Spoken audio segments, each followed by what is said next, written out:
Hello all, freezer meal prep hacks save time while cooking.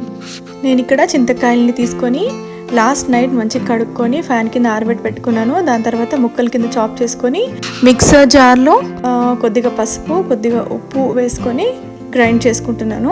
Grind చేసుకొని silicon cube tray ఉండిందనమాట నా దగ్గర, దాంట్లో నేను వేసేసుకొని ఫ్రీజర్లో స్టోర్ చేసి పెట్టుకుంటున్నాను. కొన్ని చిన్నగా కొన్ని పెద్దగా నేను చేసి పెట్టుకుంటున్నాను.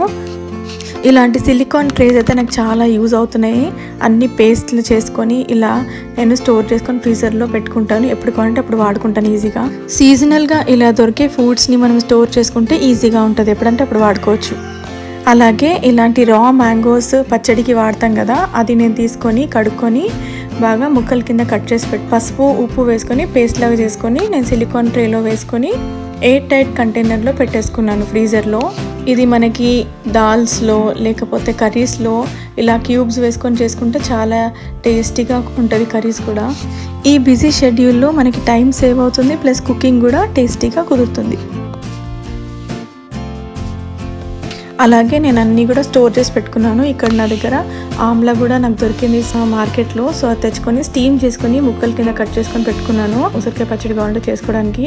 ఇంకా అలాగే డ్రై మ్యాంగో పీసెస్ కింద కట్ చేసుకున్నాను. ఇది కూడా ఆవకాయ పచ్చడి కోసం నేను పెట్టుకున్నాను. ఇదేమో అల్లం కూడా ఇలా తురిమి పెట్టుకున్నాను. ఇది కూడా పేస్ట్ లాగా చేసుకొని మ్యాంగోని పెట్టేసుకున్నాను. ఇవన్నీ ఇలా మనకి అందుబాటులో ఉంటే ఈజీగా ఉంటుంది. ఏ డిష్ అయినా మనం ఈజీగా కుక్ చేసుకోవచ్చు అనమాట. Follow and subscribe for more cooking tips and tricks. Thank you so much. Take care. Bye.